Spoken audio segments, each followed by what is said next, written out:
Every account frozen. $260 million in my name, and my card declined for a $7 prescription. My daughter was holding my hand. My husband filed for divorce that morning. The bank called it protection. I managed our money for 8 years, every account in my name, because I was better at it. He spent 8 years helping grow it. I won't pretend he didn't.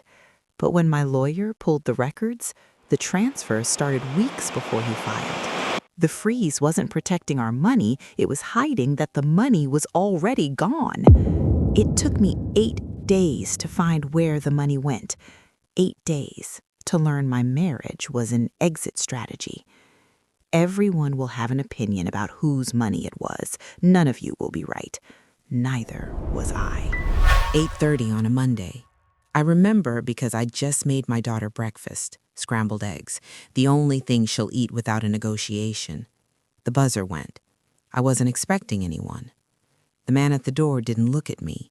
He held out an envelope and said, "You've been served, ma'am." He was gone before I could ask served what. I stood in the doorway, holding a manila envelope while my daughter called from the kitchen for juice. Inside, 43 pages, divorce papers, filed by Ansel Palliser, my husband of 8 years. I read the filing date first, the way you read the fine print on something you don't want to believe. Friday. He'd filed on a Friday, and here's the part that stopped me. He'd spent the entire weekend in our apartment afterward. Saturday morning, he made pancakes. Sunday night, he watched a movie with our daughter on his lap. 2 full days of family life with a divorce filing already stamped and docketed somewhere downtown. I didn't call him. I didn't scream. I sat at the kitchen counter, the marble one, the expensive one, and read every page. My daughter finished her eggs and asked me to read to her. I said, "In a minute, baby." I said that for the next 3 hours. The bank calls started before noon. A man whose name I immediately forgot explained that something called an automatic temporary restraining order had been triggered by the filing. Every joint account, checking, savings, investment, brokerage, frozen. Both sides locked out. He said both sides like it was fair, like symmetry equals justice. I asked him how long. He said temporary. I asked what temporary means. He said it depends. $260 million depends. By that afternoon, my daughter had a low fever, nothing serious, the kind that needs a dose and a nap. I drove to the pharmacy 2 blocks from our building. I'd been there 100 times. The screen changed, declined. $7. I stood there. The pharmacist looked at me, then looked away, pretended to check something on her screen. A woman behind me shifted her weight. My daughter tugged my sleeve. "Mommy, are we done?" I put the box back on the counter, took her hand. We walked out. In the car, I sat with the engine running and my hands at 10 and 2, like I was about to drive somewhere. I wasn't. I was doing math. $260 million in accounts I couldn't touch, a card that couldn't buy children's Tylenol, a 6-year-old in the back seat who didn't know why we left empty-handed. And somewhere in the city, Ansel was, I assumed, sitting with his lawyer deciding what happened next. I didn't know yet that he'd already decided. Weeks ago. The school called Tuesday morning. "Mrs. Whitlow, there seems to be an issue with the tuition payment." That specific tone, polite on top, uncomfortable underneath. In 6 years, this had never happened. I was the parent who paid early. I told her I'd handle it. I didn't know how. I said it anyway, because telling your child's school I can't feels like a confession you make once and never recover from. Marta, our nanny, 3 years with us, appeared in the kitchen doorway an hour later, coat half on, half off. She didn't ask directly, "Carinza, is everything okay with... I just want to make sure things are..." She trailed off. She has 2 kids of her own, a paycheck due Friday, and suddenly uncertain. I told her everything was fine. My second lie before noon. That afternoon, I opened the refrigerator and stood there until the cold air reached my bare feet. Eggs, half a gallon of milk, leftover pasta, vegetables with maybe another day in them. A woman who managed $260 million, standing in a kitchen that cost more than most houses, calculating whether she could feed her child through Thursday. That evening, after my daughter was asleep, I checked the one account I hadn't thought about, my personal savings, an old account from before the marriage, separate from Ansel's name, separate from the joint structure, separate from the ATRO, the kind of account you forget exists when your checking balance has 8 figures. Balance? $38,000. I closed the laptop and sat there. The penthouse was quiet, city light through the floor-to-ceiling windows, expensive, indifferent light, falling on a woman trying to decide if she could afford to fight. $38,000.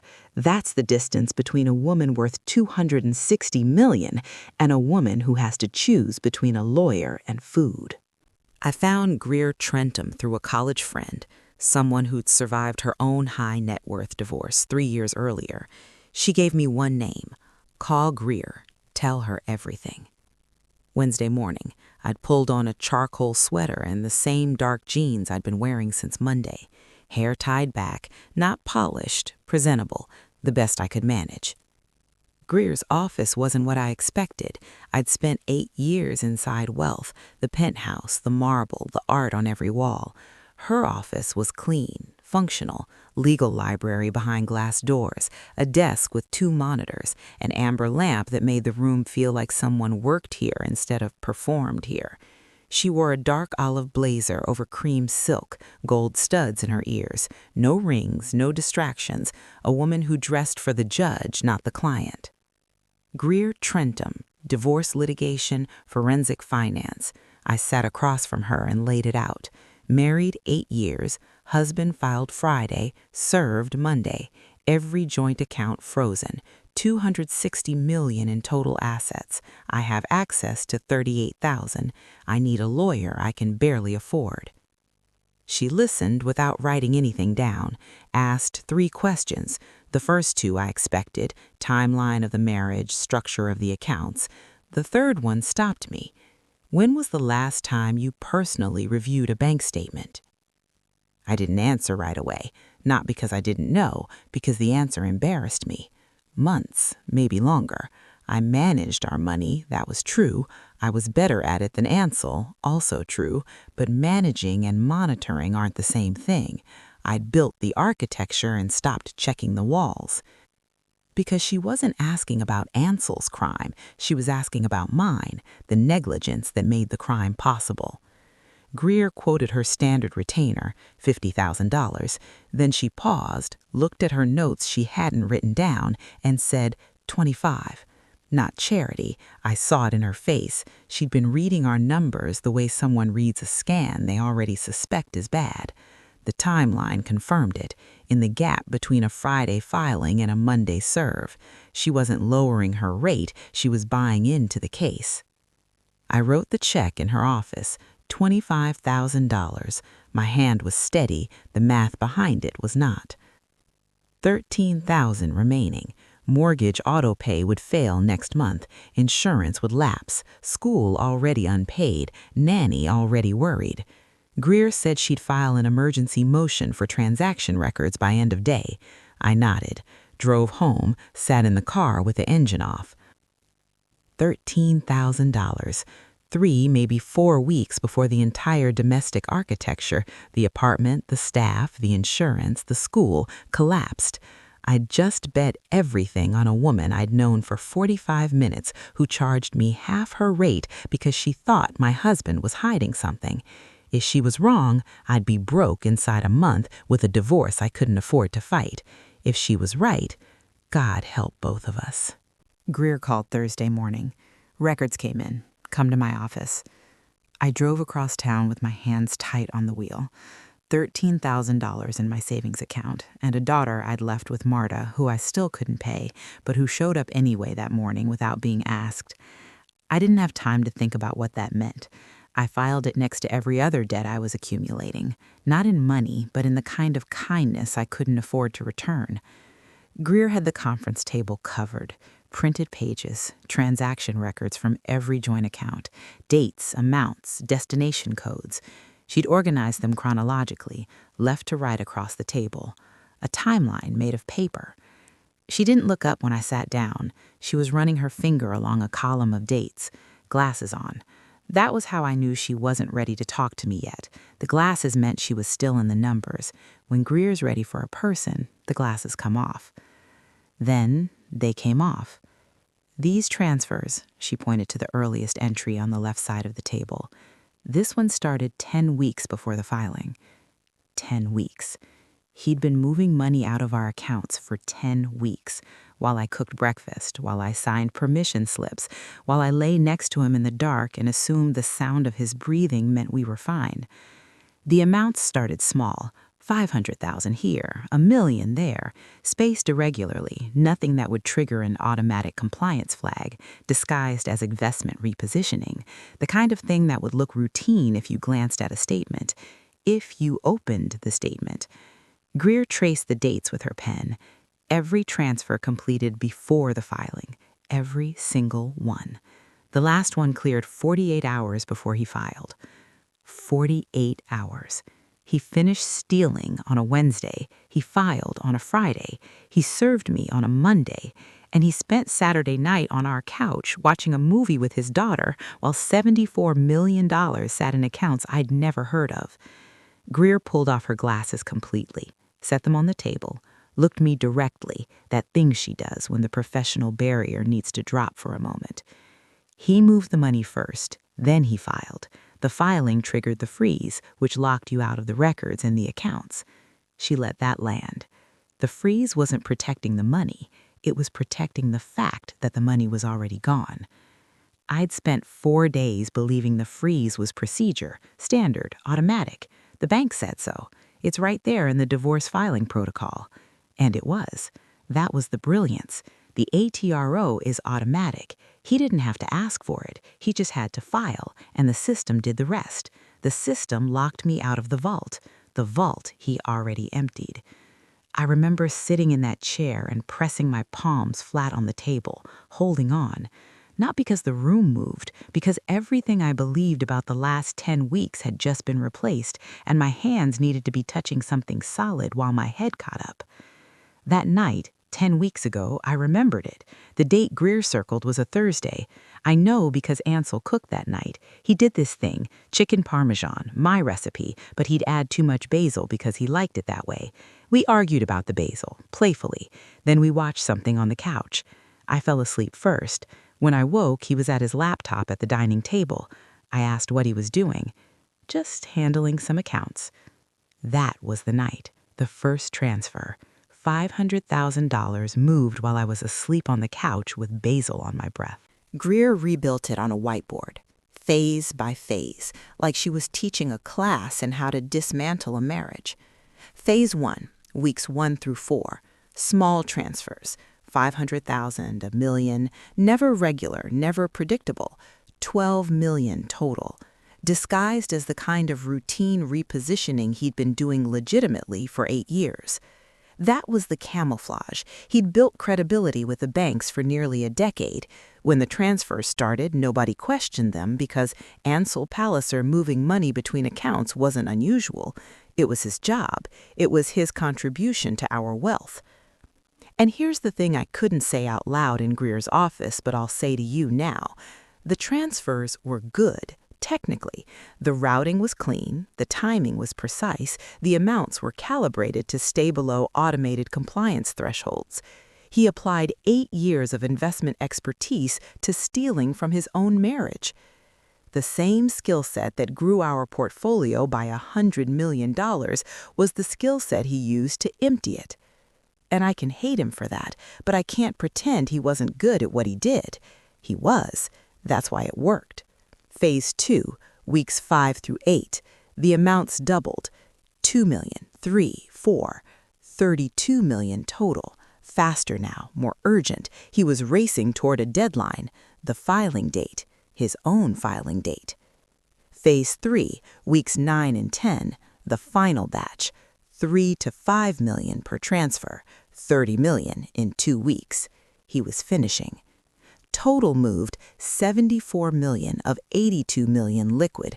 The 8 million left behind was dregs, illiquid positions, and small balance accounts he couldn't extract without triggering compliance flags that would have brought the entire structure down.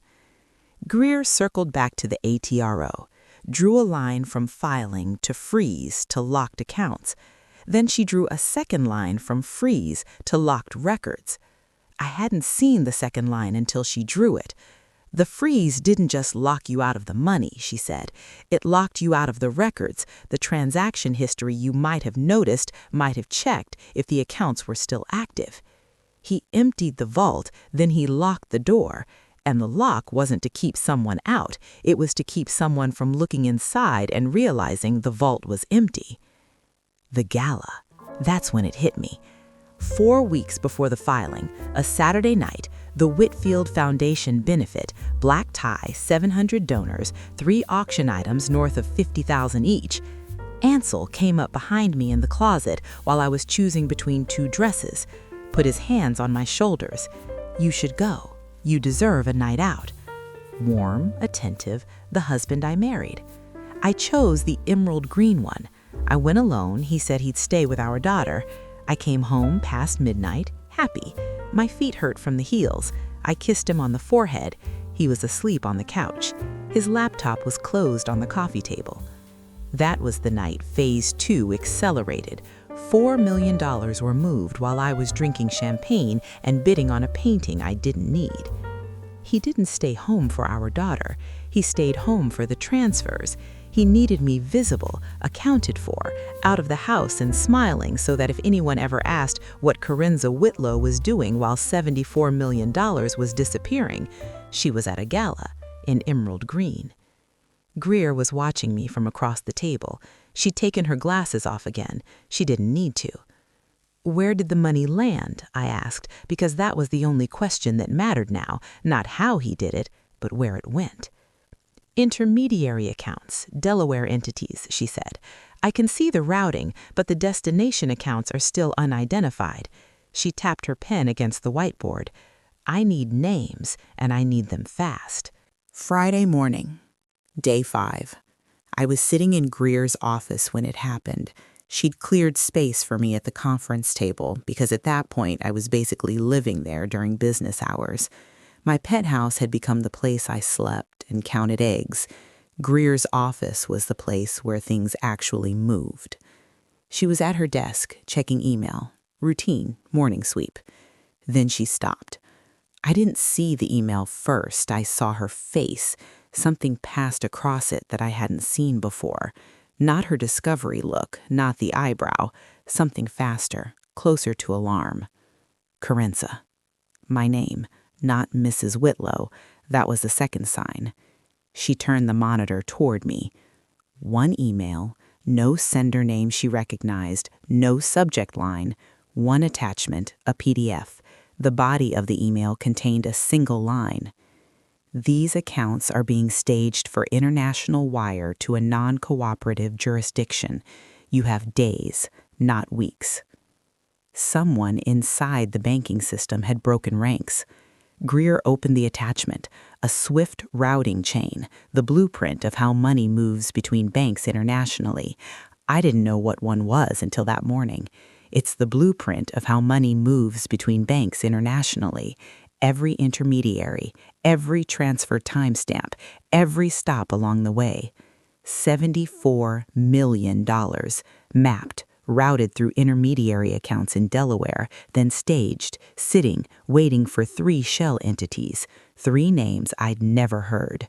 Generic holding companies, no public footprint, no website, no office. But they had names now, and names can be traced to owners. Greer was already on her feet, glasses nowhere near sight. She was at the whiteboard erasing the old timeline and drawing a new one, not backward this time, forward. If these funds wire to an offshore jurisdiction with no reciprocity agreement, she said, and she was talking fast now, which she never does, no American court order touches them. They're gone, not frozen, not delayed, gone.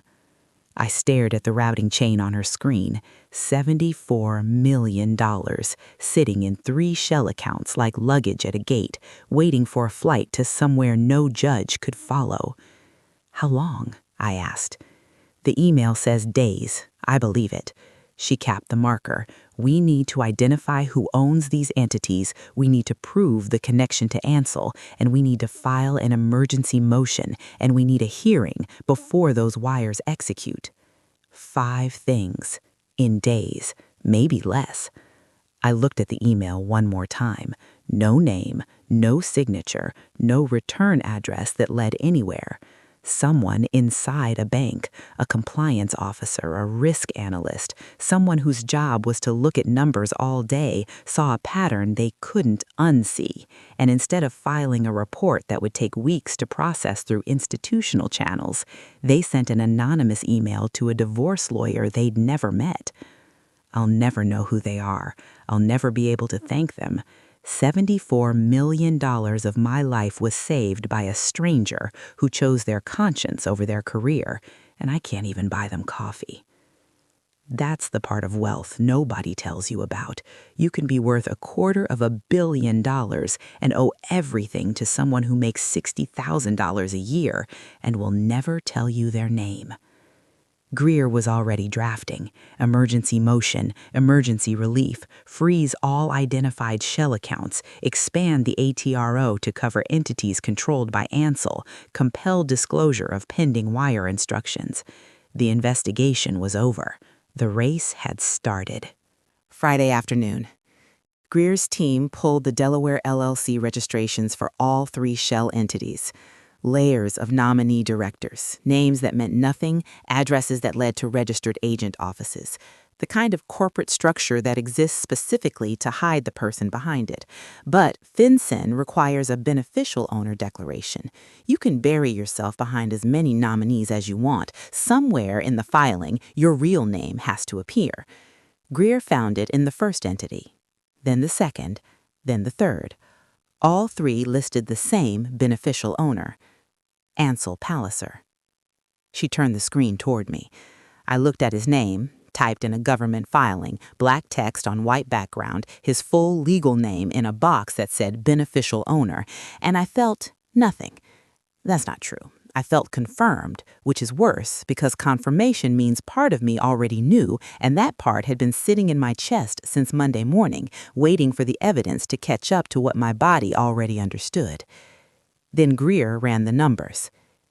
$82 million in liquid assets across all joint accounts, $74 million routed to his shelves, $8 million left behind, illiquid positions, small balance accounts he couldn't touch without triggering compliance flags that would have collapsed the entire operation. He didn't take his share. He didn't take half. He didn't even take what his attorney could have argued he was owed. He took everything he could physically extract, and the $8 million he left, that wasn't generosity. That was the cost of staying invisible. I sat with that number. 74 of 82, 90%. His daughter's school tuition, her medicine, the nanny who braids her hair, groceries, heat, the electricity that keeps the nightlight on in her bedroom, all of it acceptable operational cost, not collateral damage, arithmetic, the kind you run in advance and decide you can absorb. There's a memory. Year 2 of our marriage, a Saturday morning, we were in the kitchen, the same kitchen where his divorce papers would sit 6 years later on the same marble counter. He was making coffee. I was reading the paper. He said it casually, the way you mention needing to pick up dry cleaning. Should we restructure some of the accounts, put both names on them, just for simplicity? I looked up, smiled. Let's talk about it later. We never did. I filed it as a non-event, a practical question about account architecture, tax efficiency, paperwork. I said later because at that moment in that kitchen with that coffee, the accounts were working fine in my name alone. The tax structures were clean. Why complicated? But here's what I see now that I didn't see then. That was the morning he learned the architecture excluded him, not the money, the legal identity. Every dollar he helped build, every trade he executed, every portfolio decision that grew 100 million in value, none of it had his name attached to it. And I said later, like it didn't matter, like he didn't matter. I'm not saying that justifies what he did. $74 million routed through shell companies while his daughter couldn't buy Tylenol. Nothing justifies that. But the wound underneath the crime was real. And I handed him that wound over coffee on a Saturday morning in year 2 and forgot about it before lunch. He didn't forget. Saturday morning, day 6. Greer drafted the emergency motion at her desk while I sat across from her holding a coffee I never drank. The document was clinical, legalese that reduced 8 years of marriage and 10 weeks of theft to numbered paragraphs and exhibit references. Emergency relief requested. Freeze all identified shell accounts. Expand the automatic restraining order to cover any entity in which Ansel Palliser holds beneficial ownership. Compel disclosure of any pending international wire transfer instructions. Attached, transfer records, SWIFT routing chain, shell entity registrations, FinCEN beneficial owner declarations. The paper trail that proved my husband built a parallel financial architecture designed to erase me. She filed it electronically Saturday afternoon. Emergency status. The court would review Sunday. While she typed the final attachments, I remembered something. 2 to 3 weeks before the filing, a Sunday morning, we were in the kitchen again because that's where the worst things happen in the quietest way. I'd mentioned a credit card statement that looked unfamiliar, a charge I didn't recognize.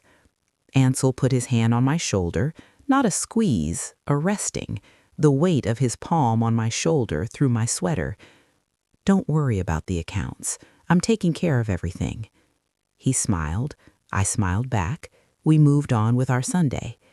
In retrospect, it was the most honest thing he ever said. Sunday. Greer called at 11 in the morning. Hearing granted. Monday, 9 a.m. We present everything, she said. No warmth, no celebration. She was already thinking about sequence, which documents first, which exhibits to project, how to walk the judge through 10 weeks of premeditated extraction in under 30 minutes. If the wires execute before the judge rules, the money crosses into jurisdictions where our court order means nothing. Monday is the only shot. I hung up. Monday, 1 day away. 8 days since the papers arrived. That night I did something I knew I'd do eventually. I spread the evidence across the kitchen counter. The same counter where Ansel's divorce papers landed on day 1, the same marble I chose when we renovated 5 years ago, calicotta, white with gray veining, because I liked how it caught the morning light. Now it held transfer records, routing chains, entity registrations, timeline printouts. The most expensive counter in Manhattan had become a war room. I traced the full arc, document by document. The first transfer, $500K, that Thursday night, chicken parmesan, just handling some accounts. The acceleration, phase 2, gala night, emerald dress, champagne. The final batch, phase 3, last transfer 48 hours before filing. The FinCEN declarations, his name 3 times in 3 government boxes. I could map every dollar. I could timestamp every theft to the hour. The financial crime was precise down to the minute. But I couldn't answer the other question, the one that had been sitting underneath the investigation since the first flashback. When did the marriage stop being real? Was it the year 2 conversation? The coffee, the restructuring request I dismissed before lunch? Was it when he started planning the shell entities months before the transfers? Was it the first $500K? Was it years before any of it? Some Tuesday I don't remember, some ordinary dinner where he looked at me and saw the woman who controlled the money instead of the woman he married. Every dollar had a timestamp. The marriage didn't. Not because he wouldn't tell me, he might, someday, in a deposition or a sentencing hearing, but because I don't think he knows either. I don't think there was a moment. I think it happened the way rust happens. You don't see it start, you see it after. That gap between the number I could calculate and the truth I could never know, that's the wound the money can't heal. Even if Monday goes perfectly, even if every dollar comes back, I will never know when he stopped loving me, and I will never stop needing to. Down the hall, her door was open. I stood in the doorway. My daughter, 6 years old, asleep under a blanket I bought online with a card that worked. Her nightlight, a small crescent moon, glowed amber on the ceiling. Her father tried to take her school money, her medicine money, her grocery money. Not to hurt her, that's almost worse. She wasn't a target. She was a line item, acceptable, absorbable, the cost of doing business with his own family. I closed her door softly, walked back to the counter, sat down. Tomorrow. Monday morning, day 8. Navy blazer, white blouse. Hair washed for the 3rd time in 3 days. Enough makeup to pass for a person who slept, which I hadn't. I dressed for court the way you dress for a funeral, with an effort that serves other people more than it serves you. Greer met me outside the hearing room. Navy blazer, charcoal trousers, white blouse. No jewelry except the gold studs and the silver watch. Her reading glasses were in her jacket pocket. She wouldn't need them. She'd memorized the evidence sequence. She nodded once. That was all. I saw Ansel for the first time in 8 days when I walked through the door. He was already seated. Navy suit, white shirt. Tie, conservative, navy. His attorney beside him, gray-haired, composed. Ansel looked the way he always looked in professional settings. Calm, put together, the concerned husband. He didn't glance at me. His attorney opened, called the emergency motion a desperate filing with no evidentiary basis, said I was an emotional spouse weaponizing the court during a difficult transition. He used the word transition like it was a synonym for divorce, like the word heist hadn't been invented yet. Then Greer stood. No theatrics, no speeches. She walked the judge through the evidence the way she'd walked me through it, step by step, document by document, projected on the courtroom screen. Pre-filing transfer timestamps, systematic extraction over 10 weeks, 3 accelerating phases, 12, 32, 30 million. Swift routing chain, intermediary banks, transaction identifiers, the digital footprint of $74 million moving through the banking system like a ghost with paperwork. The swift routing stopped him. He didn't know about the whistleblower. I could see it in the half-second where his composure went looking for an explanation and came back empty. His shoulders pulled forward, then corrected. His hands found the edge of the table. Shell entity registration, 3 Delaware LLCs. Formation dates predating the first transfer. FinCEN beneficial owner declarations, all 3. Same name, Ansel Palliser. His attorney's pen stopped moving. Magnitude, 74 million of 82 million liquid, 90%. The last transfer completed 48 hours before the filing. The filing triggered the freeze on an already empty vault. The judge read silently for what felt like a full minute. Then she spoke. Emergency freeze on all 3 identified shell accounts. ATRO expanded to cover any entity in which Ansel holds beneficial ownership. Full disclosure of any pending wire transfer instructions within 24 hours. And, Greer asked for this and received it, a judicial referral to the United States Attorney's Office for potential wire fraud investigation. Ansel's attorney asked for a recess. The judge denied it. I sat in that courtroom and watched the scheme collapse, and I waited to feel something. Relief, victory, vindication, anything. Nothing came. The money was frozen, the evidence held, The judge ruled in our favor on every point, and I sat in a wooden chair in a fluorescent courtroom and felt exactly the way I felt when my card declined at the pharmacy, except now I was winning, and it felt the same. I drove home that evening. The penthouse was quiet. The door was unlocked. Ansel was in the living room, standing at the windows, the floor-to-ceiling glass that looks out over the city, the same view I'd stared at as a silhouette 8 days ago, wondering how $260 million could be locked behind a phone call. He'd changed out of the court suit. Henley. Trousers, sleeves at the elbow, always the sleeves. A leather bag sat by the door. Packed. He knew. I set my keys on the counter. The same marble counter. Last night it held evidence. This morning it held nothing. Cleared. The emptiest surface in the apartment. He didn't turn around right away. When he did, his face was the one from the courtroom, the exposed one, the composure gone, the mask off. For the first time in this story, he looked like the man I married. I told him what I found. Not everything, he already knew. But I named the numbers, the dates, the shells. I said them the way you read charges, not because I felt calm, because I was finished. He listened. Then he said the only honest thing he'd said since the filing. You never put my name on anything. Quiet. Not as a defense, not as justification, as the truth that had been sitting underneath the crime for 8 years. Every account, every vehicle, every investment structure, his name wasn't on any of it. Not because I was controlling, because the tax architecture was cleaner with one name, because we agreed, because it was practical. But practical doesn't change what it feels like to build something for 8 years and have your name on none of it. I looked at him, and I said the thing I'd been carrying since the vigil.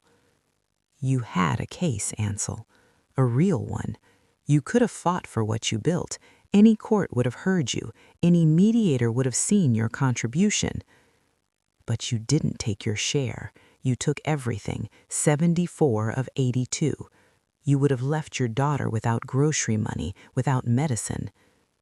You had a case, and you destroyed it. He didn't argue. He picked up the bag, walked to the door, opened it, closed it behind him. I didn't watch him go. The penthouse was quiet. Down the hall, my daughter was asleep. The nightlight, the crescent moon, glowed under her door. I sat at the counter. The marble was cool under my hands. Empty now. No papers, no evidence, no divorce filing, just stone. And I held the card, the same bank card that declined at the pharmacy 8 days ago, $7, children's Tylenol, my daughter holding my hand. The accounts were restored. I checked, on my phone in the car before I walked in, active, funded, $260 million accessible again. The card worked. I sat there holding a piece of plastic that measured my helplessness 8 days ago and my solvency now, and I couldn't feel the difference. Because the card was never the problem. The problem was everything I believed while it worked, that the architecture meant I was protected, that the man who helped build it would never use the blueprint against me. The money is back. I'll manage it differently now. I'll check every statement. I'll verify every transfer. I'll never again open a refrigerator and assume I can afford what's inside. The siege lasted 8 days. I'm still counting. 3 weeks later, I went back to that pharmacy. Same counter, same fluorescent light, same card reader. My daughter beside me, holding my hand the way she always does, the way she did the first time, pulling gently because she was ready to go before I was. This time it was a routine prescription, nothing urgent. She didn't even have a fever, just a refill. The pharmacist scanned the box. I tapped the card. It went through. $7, Approved. The screen said what screens say when money exists and systems work and the world hasn't decided to remind you what helplessness feels like on a Monday morning. I waited for the feeling to change, for the approval to feel different from the decline, for $7 to stop meaning what it meant 8 days ago, the way I didn't think about it for 8 years while my husband was learning the architecture well enough to dismantle it. Instead, I stood there holding the card, a beat too long. The pharmacist had already bagged the prescription, my daughter was pulling my hand, and I was staring at a piece of plastic like it might change its mind. 8 days. That's how long the siege lasted. Divorce papers to courtroom ruling. 8 days of counting eggs and calculating whether I could afford a lawyer or groceries. 8 days of learning that every system I trusted, banking, legal, domestic, marital, could be switched off by someone who knew where the wires ran, because I showed him where the wires ran, because I thought that's what marriage was, showing someone everything and trusting them not to take it apart. The money came back, all of it, frozen, preserved, pending full proceedings. Ansel faces criminal referral. The scheme collapsed. But the woman who walked into that pharmacy the first time, the one who managed $260 million and never imagined she couldn't buy children's Tylenol, that woman is gone. She's not coming back. I don't miss her exactly. I just notice the space where she used to stand, the space where trusting felt automatic instead of calculated, where opening a refrigerator didn't require courage. If wealth is the only wall between you and helplessness, how safe were you ever? I picked up the prescription bag, took my daughter's hand, walked toward the glass doors, and I looked back, one time, at the counter where a $7 prescription taught me what $260 million couldn't. That money is infrastructure, and infrastructure is only as safe as the person who knows how to turn it off. This is American Billionaire Tales, where fortune meets fate. The siege lasted 8 days. The scar keeps its own calendar. Next time, a trustee called to confirm a transfer she never authorized. Her signature was on it. Then 15 more documents surfaced. She signed one of them. She found the device that signed the rest in a locked drawer she was never meant to open.